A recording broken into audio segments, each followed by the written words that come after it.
Hello friends, हर साल की तरह इस साल भी मैं वार्षिक पेपर के प्रश्नों को लेकर आया हूं। तो गणित सब्जेक्ट में आप लोगों को एक पार्ट में मैंने 5 नंबर और 6 नंबर के जो महत्वपूर्ण प्रश्न है और कुछ प्रश्न 4 नंबर वाले भी उसमें ऐड हो चुका है। तो इस वीडियो में जो बचा है ना 4 नंबर वाले जो प्रश्न है उनको देखने वाले हैं कि किस किस अध्याय से आने वाले हैं और कौन कौन सा प्रश्न आपको देखने को मिल सकता है। तो चलो वो सारे प्रश्न मैं बता देता हूँ जो आपको वार्षिक पेपर में देखने को मिलेगा। तो हम लोग देखने वाले हैं, 1 मिनट में आपको दिखाता हूँ। अध्याय 6 देखने वाले हैं पहले। अध्याय 6 कहाँ पे है? ये रहा, ठीक है। अध्याय 6 क्या है? निर्देशांक ज्यामिति है। निर्देशांक ज्यामिति से आपको 4 नंबर के प्रश्न देखने को मिलेगा। तो मैं आपको यहाँ पे बता देता हूँ, उन्हीं प्रश्नों को आपको पढ़ना है। एक तो आपको ये प्रश्न पढ़ना है, देख सकते हो, उस सरल। और ये जो प्रश्न है आपको परीक्षा बोर्ड परीक्षा सार आपके पास जो की गाइड कुंजी जो भी होगा उसमें मिल जाएगा। की गाइड में आपको ये प्रश्नावली में मिलेगा। तो उस सरल रेखा का समीकरण ज्ञात कीजिए जिसकी प्रवणता 10/3 है तथा रेखा बिंदु 0, 5 से होकर जाती है। ठीक है, ये प्रश्न बहुत ही महत्वपूर्ण प्रश्न है, इसको अच्छे से तैयार कर लेना। दूसरा प्रश्न ये वाला है, एक रेखा बिंदु 5, 7 से गुजरती है और इसकी ढाल 2/3 है। इस रेखा पर उस बिंदु के x निर्देशांक ज्ञात कीजिए जिसके y निर्देशांक 13 हो। यहाँ एक चीज आप लोगों को और मैं बता देता हूँ, जो यहाँ पे मैं प्रश्न बता रहा हूँ इनको आपको पढ़कर जाना ही है। ठीक है, बाकी जो प्रश्न जो आप लोग इसके अलावा बाकी जो पढ़ोगे उसके आने के चांसेस नहीं के बतौर है, लेकिन इसके आने के चांसेस 100% है, 100%।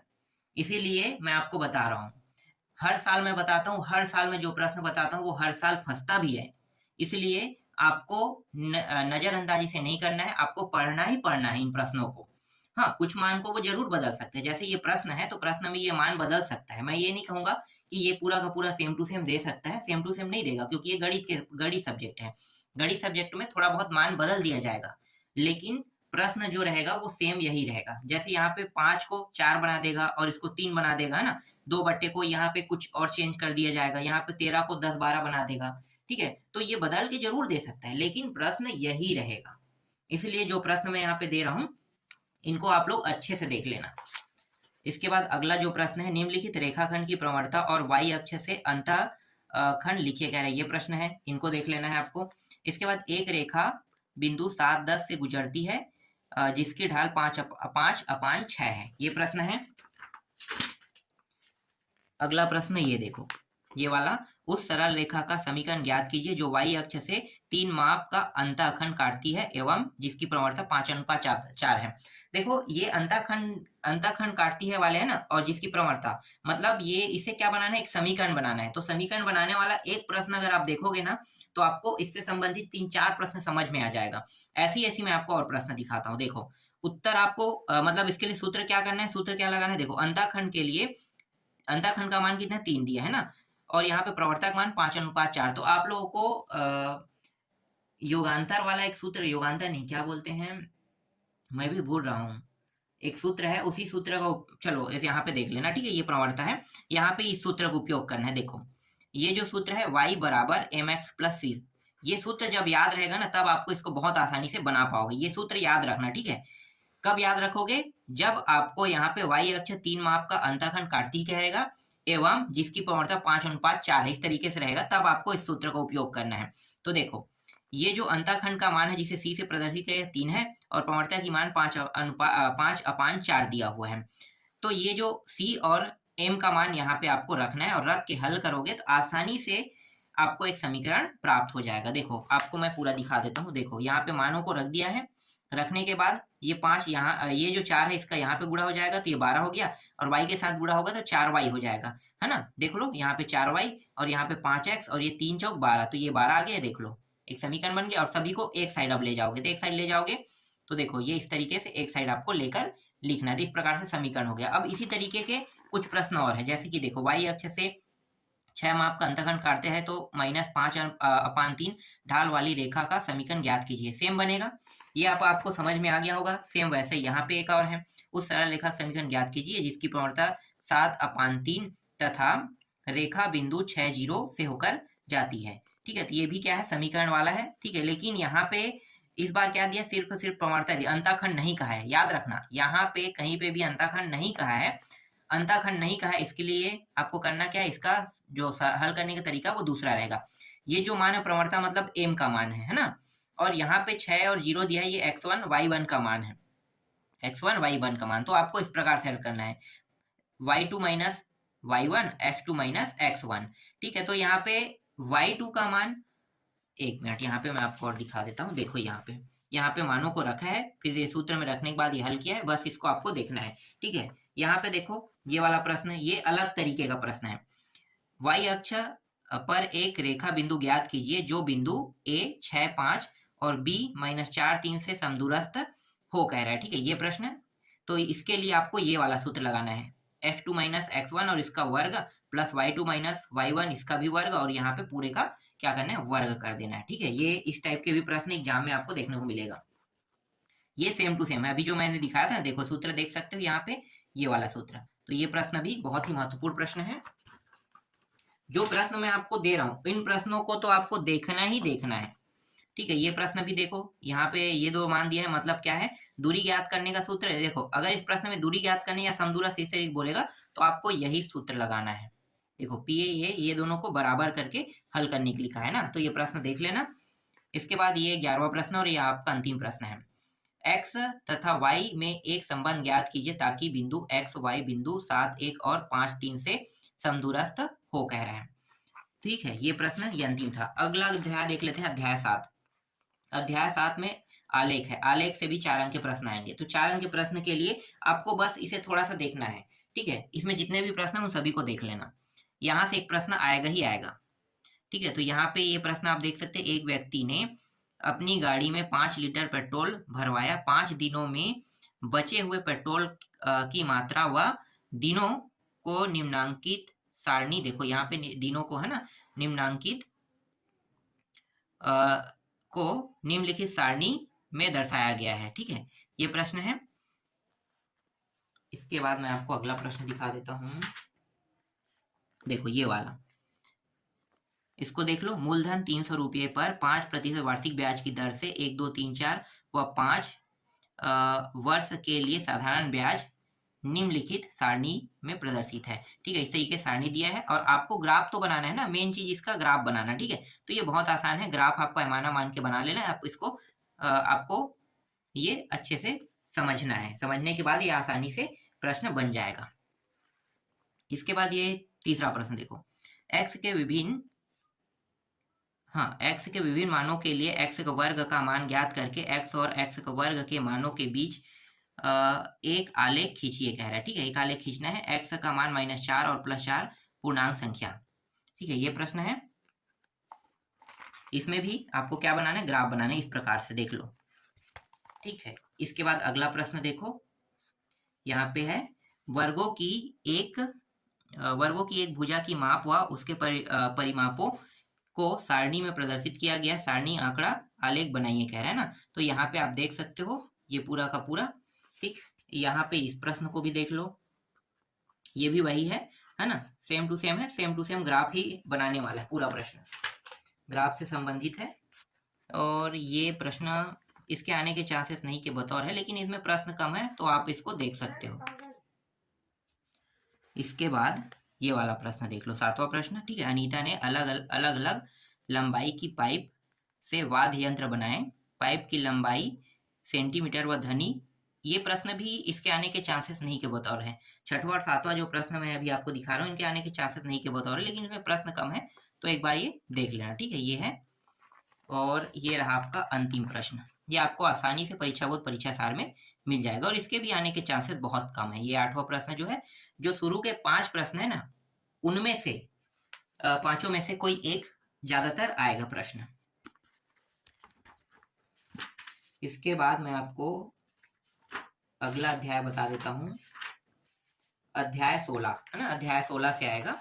तो अध्याय 16 से जो 4 अंक के प्रश्न आएंगे उनको मैं बता देता हूँ। आंकड़ों का विश्लेषण है ना, आंकड़ों के विश्लेषण वाले अध्याय से 4 नंबर के जो प्रश्न आएंगे उनमें आपको कौन कौन सा तैयार करना है वो मैं आपको बता देता हूँ। नहीं, हाँ ठीक तो है, आंकड़ों का विश्लेषण मैं पहले 15 को बताने वाला था, 16 बता रहा हूँ, चलो कोई बात नहीं। देखो एक प्रश्न ये है, ठीक है, ज्ञात क्या करना है, बहुलक, ध्यान देना, ठीक है। बहुलक का सूत्र अलग है। बहुलक जब भी ज्ञात करोगे तो बहुलक का नियम आपको जानना बहुत जरूरी। बहुलक बहुलक वाले जो प्रश्न है वो बहुत ही सरल है, ठीक है। बहुलक का ये सूत्र है, इस सूत्र में मान रखोगे तो आसानी से हल हो जाएगा। अब मैं आपको बताता हूँ बहुलक का मतलब क्या होता है। जो सबसे अधिक बार आता है उसे हम बहुलक कहते हैं। देखो 16 बार 20 से 30 में आया है ना, 20 से 30 में 16 बार, तो 20 से 30 में आया मतलब ये, इसे आपको F1 कहना है, ठीक है। यही बहुलक मतलब जो सबसे अधिक बार आवृत्ति वाले है ना। हम बहुलक बहुलक जब भी निकालते हैं तो बहुलक निकालने के लिए जब भी हम आवृत्ति का उपयोग करेंगे तो जो सबसे अधिक बार आया है उसका उपयोग करेंगे। तो सबसे अधिक बार क्या है, देखो 4, 10, 12, 8 और 16, 16 ज्यादा है, तो 16 बार 20 से 30 के बीच में जो भी मान रहा होगा वो आया है 16 बार, तो ये F1 बनेगा, ठीक है। इसके ऊपर को F0 कहते हैं और नीचे को F2 कहते हैं। F2 नीचे को F3 और ऊपर को माइनस में चला जाएगा ना, तो हमें सिर्फ इसके ऊपर और नीचे बस की जरूरत है। तो ये F0, F1, F2 है ना, तो जो ज्यादा बार आया था ये, और ये जो आगे के मान को हम कहते हैं निम्न श्रेणी, और निम्न श्रेणी का हमें बहुत उपयोग करना पड़ता है, तो ये निम्न श्रेणी हो गया। और इन दोनों को जब हम घटाएंगे तो H का मान निकलेगा, ठीक है। इन दोनों को घटा देंगे तो H का मान निकलेगा, तो 20 में 10 घटाओगे H का मान। तो देखो बहुलक जब भी आप बनाओगे तो आपको ये चीज समझना होगा कि देखो F0 तो अभी हमने बता दिया ना, F1 भी बता दिया, F2 भी बता दिया, L का मान बता दिया, देख लो, ठीक है। इन दोनों को घटाएंगे तो H का मान निकलेगा, बस। अब मानों को बहुलक के सूत्र में रख दो, आसानी से 4 नंबर। बहुलक का कोई भी प्रश्न हो, बस इस सूत्र को याद रखना है, कैसे निकालना है ये बस पता हो, कोई भी प्रश्न हो आसानी से बन जाएगा, ठीक है। अब अगला प्रश्न बताता हूँ, माध्य वाला। देखो माध्य ज्ञात कीजिए, यहाँ से भी 4 नंबर के प्रश्न आ सकते हैं। देखो बहुलक आएगा, माध्य आएगा, और एक और है उसको भी बताऊंगा, है ना। माध्य ज्ञात करने के लिए कहेगा तो आपको करना क्या है जी, इस तरीके से सारणी दिया रहेगा, ठीक है। इस सारणी में आपको करना क्या है, देखो ये जो 3 है, 10 है, 11 है ना, 8 और ये 3, ये पहले से दिया हुआ था। अब ये मध्य मान आपको निकालना है, ठीक है, मध्य मान। तो मध्य मान कैसे निकालते हैं आपको पता है ना।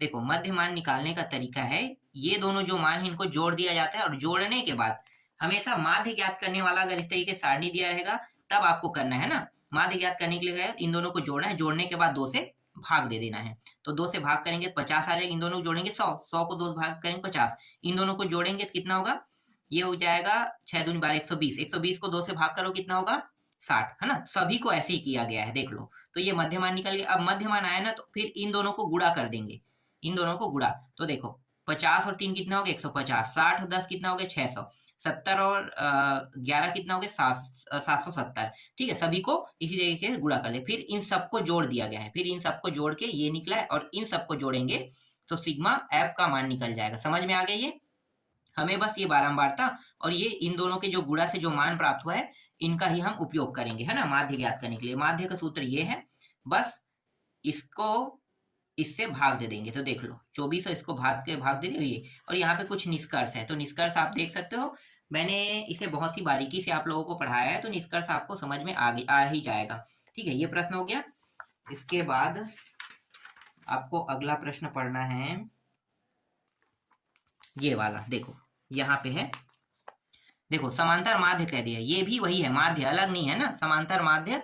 यहाँ पे बस थोड़ा 1 मिनट, ये माध्य कह रहा है, समांतर माध्य। देखो चलो मैं आपको बता देता हूँ, यहाँ पे पहले से करना, मतलब यहाँ पे इस तरीके से दिया हुआ है। अब चलो ये इसमें क्या करना है आपको, सेम टू सेम वही है, लेकिन इसमें ना 2 मान नहीं दिया है ना, 2 मान दिया ही नहीं है, तो आपको करना क्या है, डायरेक्ट इन दोनों को बस गुणा कर देना है, ठीक है। समझना ये चीज, ठीक है। देखो मैं आपको बता देता हूँ कि इसमें ये 2 मान थे, है ना, तो दोनों को जोड़ के लाया गया था, लेकिन अगर ये अकेला होता तो क्या करते, डायरेक्ट मैं इन दोनों को गुणा करके ये वाला मान मैं निकाल लेता। समझ में आ गया, ठीक है। अगर ये अकेला नहीं है तो आपको इन दोनों को जोड़ के मध्य मान निकालना होगा। जैसे यहाँ पे ये प्रश्न है, ये प्रश्न देखो ये अकेला है ना, अकेला है, तो इनको क्या किया गया है, बस गुणा कर दिया है ना, अकेला है। 30 है, अगर 30 के साथ यहाँ पे 35 भी दिया होता तब मैं क्या करता, दोनों को जोड़ने के बाद 2 से भाग देता, फिर भाग देने के बाद जो मान आता उनको इनके साथ गुणा करते, इससे पहले वाला जैसा। लेकिन यहाँ पे अकेला है तो इसलिए इसको डायरेक्ट गुणा कर दिया है, ठीक है। देख सकते हो यहाँ पे डायरेक्ट इनका गुणा कर दिया है इस तरीके से, तो सिग्मा एफ और सिग्मा एफ एक्स का मान निकल गया। बस इन दोनों को आप क्या करेंगे, इसमें इसको इससे ये जो मान है इसको क्या करने वाले हैं, भाग देने वाले हैं, ठीक है, भाग दे दिया जाएगा इस तरीके से, ठीक। इसके बाद फिर से आ गया, देखो बहुलक, ये बहुलक वाला प्रश्न है, बहुत महत्वपूर्ण प्रश्न है, ठीक है, आपको पता चल गया होगा। देखो सबसे अधिक बार यहाँ पे 28 आया है, 28 को F1 करना है, ऊपर को F0 और ये F2, समझ में आ गया। और यहाँ पे निम्न श्रेणी क्या है, जो इसी के आगे में देखो 20 है, और इन दोनों घटाओ कितना आएगा, 10 आएगा, है ना। तो ये सब निकल गया, बस आपको ये सूत्र लगाना है, सूत्र लगा मान रखना है, उत्तर आ जाएगा। देखो यहाँ पे माध्यिका आ गया, ठीक है, माध्य अलग है, माध्यिका अलग है। माध्य समांतर माध्य अगर कहता है, माध्य कहता है तो आपको समझ में आ गया होगा, दोनों एक है। लेकिन माध्यिका कहेगा तो माध्यिका का सूत्र अलग होता है। तो माध्यिका वाला भी मैं आपको बता देता हूँ। 3 टाइप के प्रश्न है इस अध्याय में, 3 टाइप के प्रश्न है, और तीनों टाइप में से 2 टाइप के प्रश्न आपको देखने को मिलेगा, एक अथवा में और एक मेन क्वेश्चन में, है ना। तो इसको बनाना कैसे, देखो माध्य ज्ञात कीजिए कह रहे हैं ना, तो इस तरीके से एक आवृत्ति सारणी दिया हुआ है। इसमें आपको करना क्या है, ये वाला जो मान है ना, जैसे 4 है, देखो 4 है, 4 यहाँ पे लिखोगे, संचयी आवृत्ति बोलते हैं इसको। 4 के बाद इन दोनों को जोड़ें, कितने, 6 4 10, 10 बन गया। फिर 10 और ये 10, ये 10 और ये 10, तिरछा होते जाएगा। अब ये 10 और ये 10 कितना हो गया, 20। फिर ये 20 और ये 7 कितना हो जाएगा, 27। 27 और 3 कितना हो जाएगा, 30। 30 और 2 32। एन का मान 32 आ गया। ये इस तरीके से बनाया जाता है। एन का मान यहाँ पे 32, तो माध्य अंक क्या होगा, इसका आधा है ना, 16 हो जाएगा, तो 16 हो गया माध्य अंक। अब देखो यहाँ पे 20 के अंतर्गत इसके अतः इसके संगत वर्ग 20 - 30 माध्य होगा, ठीक है, संगत वर्ग 20 - 30 होगा। तो ये चीज आपको देखना है कि ये जो 16 है ये किसके पास है। देखो तो ये 16 जो है 20 के पास है, इसलिए 20 को आपको लेना है। 20 में 20 और 30 ये वाला लाइन लिया है, समझ में आ गया, समझ में आ गया ना। इसके बाद सूत्र हो गया माध्यिका L, और ये सूत्र आपको लगाना है n/2 - CF/F और गुणित H, ठीक है। इस तरीके से आपको सूत्र लगाना है। सूत्र लगा के उसके बाद क्या करना है, हल कर देना। यहाँ पे कुछ लिखा हुआ टॉपिक है, H का मान निकाला गया, बस मान को रखते गए हैं। यहाँ पे आपको पता है n का मान अभी हमने निकाला, इसका आधा होता है 16, है ना। CF का मान, तो CF का मान क्या होगा, CF का मान वो 10, ठीक है, 10 वही जो ऊंचा H का जो मान है ना, वही यहाँ पे CF का मान बन जाएगा।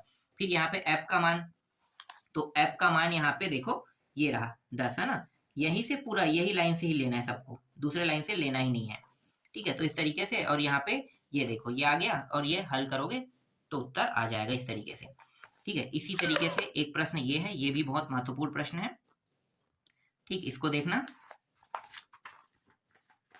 और कोई प्रश्न है क्या यहाँ पे महत्वपूर्ण,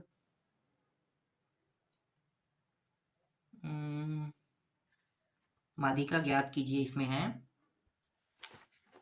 हाँ, ये वाला 5वां प्रश्न देख लो, ये भी है ना। देखो यहाँ पे क्या है, माध्यिका, तो माध्यिका के लिए आपको करना क्या, देखो ये सूत्र याद रखना है माध्यिका ज्ञात करने के लिए, ठीक है। ये प्रश्न हो गया। अब मैं आपको और कुछ महत्वपूर्ण प्रश्न दिखा देता हूँ, जैसे कि ये प्रश्न, इसमें भी माध्यिका ज्ञात करना है ना। तो माध्यिका ज्ञात करना, देखो प्रश्न क्रमांक, इसका उत्तर जो है 6 की तरह हल होगा बोल दिया है, ठीक है, ये हो गया। और 8वां देखो, ये 8वां है, इसमें क्या ज्ञात करना, बहुलक, तो बहुलक के लिए ये बहुलक वाला सूत्र लगाना है, ठीक है। ये प्रश्न भी हो गया। और कौन सा है, हाँ, ये 11वां प्रश्न देख लो, ये महत्वपूर्ण है, इनको भी प्रैक्टिस कर लेना, ठीक। और एक प्रश्न यहाँ पे है, अब बहुत सारे प्रश्न देखेंगे, कुछ ही प्रश्नों को देखेंगे। ये प्रश्न है, ठीक है, 13वां प्रश्न। तो इसमें मैंने तकरीबन आपको 10 से 10-11 प्रश्न बता दिए ना, ये इतना काफी है, और ज्यादा देखने की जरूरत नहीं है। इसके बाद अध्याय 15 देख लेते हैं। अध्याय 15 से भी 4 अंक के प्रश्न आने वाले। अध्याय 15 क्या है भाई, ठोस आकृतियों का पृष्ठीय क्षेत्रफल एवं आयतन दिया हुआ है। इस अध्याय से भी 4 अंक के प्रश्न आएंगे। तो कौन कौन सा प्रश्न आएगा मैं आपको बता देता हूं, आपको पढ़ना कौन कौन से प्रश्न है।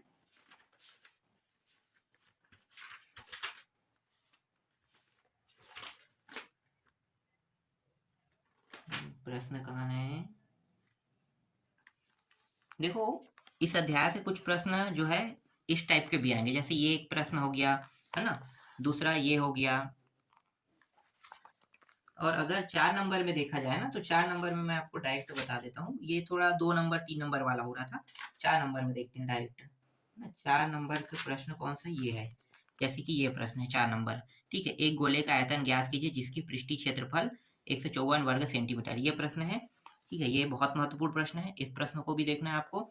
एक बेलन के आधार की परिधि 88 सेंटीमीटर, ऊंचाई 10 सेंटीमीटर, बेलन का आयतन ज्ञात कीजिए। अक्सर आते रहता है प्रश्न, बहुत ज्यादा महत्वपूर्ण प्रश्न है ये प्रश्न हो गया। इसके बाद ये वाला प्रश्न देखो, ये वाला भी बहुत महत्वपूर्ण है। यहाँ भी परिधि, आधार की परिधि कितना दिया है, यहाँ पे 44 दिया है ना। और यदि बेलन की ऊंचाई 10 सेंटीमीटर तो बेलन का आयतन ज्ञात कीजिए कह रहे हैं। ये प्रश्न आपको देख लेना है। ये प्रश्न भी इंपॉर्टेंट है, ये वाला देखो, एक लंब वृत्ती बेलन के आधार की परिधि 22, मतलब ये सेम टू सेम है, बस वहां पे मानों को चेंज कर दिया ना, किसी में 88, किसी में 44, किसी में 22 दे दिया है, और हल करने के तरीके सेम है। इसके बाद और कौन कौन सा प्रश्न महत्वपूर्ण है, यहाँ पे 15 16 ये इंपॉर्टेंट नहीं है, ठीक है, ये डायरेक्ट आ जाते हैं हम लोग यहाँ पे 17 में आते हैं, ठीक है, ये प्रश्न महत्वपूर्ण है, इसको देख लेना। ये वाला प्रश्न भी बहुत महत्वपूर्ण है, इसको देख लेना है आपको। ये प्रश्न भी महत्वपूर्ण है, इसको देख लेना। फिर एक ये वाला प्रश्न 22वां, ये वाला प्रश्न, ठीक है, शंकु से संबंधित है, बहुत महत्वपूर्ण प्रश्न है। ये वाला भी प्रश्न बहुत महत्वपूर्ण है, इनको भी आपको देख लेना है। ये सारे प्रश्न आपको परीक्षा सार में आसानी से मिल जाएगा। इसके बाद कौन सा प्रश्न महत्वपूर्ण है, ज्यादा इंपॉर्टेंट तो नहीं लग रहा है ये दोनों प्रश्न, ठीक है, यहाँ पे आते हैं। ये वाला प्रश्न देखो सीधा 31वां, ये वाला प्रश्न इंपॉर्टेंट है, इसके भी आने के चांसेस नहीं के बतौर बहुत कम है, चाहो तो आप इसको छोड़ सकते हो। और ये वाला प्रश्न भी ये थोड़ा सा अलग तरीके का है, इनके भी आने के चांसेस कम रहेगा, पर इसको छोड़ना नहीं है, देखना है आपको। फिर ये वाला प्रश्न रहेगा, ठीक है, ये भी महत्वपूर्ण प्रश्न है, इसको भी आपको अच्छे से तैयार कर लेना है। और एक और अंतिम प्रश्न ये है, ठीक है, इतने सारे प्रश्नों को आपको देखना ही देखना है। तो इस तरीके से जितने भी 4 नंबर में आपको देखने को मिल सकता था वो सारे प्रश्न मैंने बता दिया, बस आपको अच्छे से तैयारी करना है इन सभी प्रश्नों की, और आपका नंबर 100%, जितना प्रश्न मैंने बताया वो सभी आएगा और पूरे में पूरे भी पाओगे।